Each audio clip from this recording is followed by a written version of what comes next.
Praise to you, Lord Jesus Christ, King of endless glory. Praise to you, Lord Jesus Christ, King of endless glory.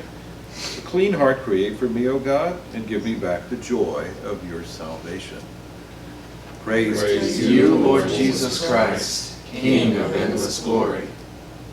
The Lord be with you. And with your spirit. A reading from the Holy Gospel according to John. And glory to you, O Lord.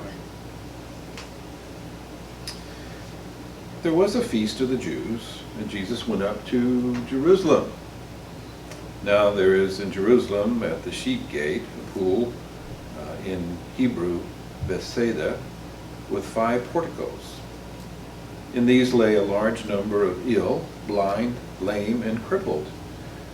One man was there who had been ill for 38 years.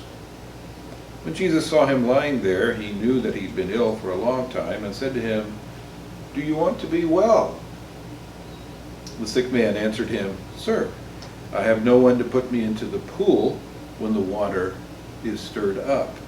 And while I'm on my way, someone else gets down there before me." Jesus said to him, "Rise, take up your mat, and walk." Immediately the man became well, took up his mat, and walked. Now that day was the Sabbath. So the Jews said to the man who was cured, "It is the Sabbath, and it's not lawful for you to carry your own mat." And he answered them, "The man who made me well told me, 'Take up your mat and walk.'" And they asked him, "Who is the man who told you, 'Take it up and walk'?" The man who was healed did not know who it was, for Jesus had slipped away, since there was a crowd there. After this, Jesus found him in the temple area and said to him, "Look, you are well. Do not sin anymore, so that nothing worse may happen to you." Then the man went and told the Jews that Jesus was the one who had made him well. Therefore the Jews began to persecute Jesus because he did this on a Sabbath. The Gospel of the Lord. Praise to you, Lord Jesus Christ. We have really an interesting presentation, I think, of Jesus and the moment at the sheep gate, the pool of Bethsaida. And there was a tradition among the Jews that as if the angel of the Lord came over the waters of the pool and stirred the waters up and someone went into the pool, they would be healed. And so that's why all the crippled, the lame, the sick were there, waiting for that miracle. And so imagine the surprise of the man who was waiting to get in there and was unable to do so.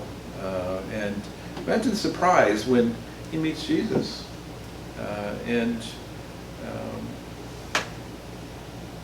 It really becomes quite a moment of a call to faith for him, and again a call to faith which slowly develops, because at this moment he really doesn't know who Jesus is with the healing.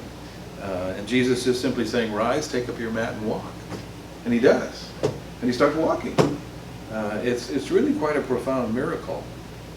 And then the discussion about who did it. And the man eventually meets Jesus again, and it's in that moment that he comes to know him, who he is.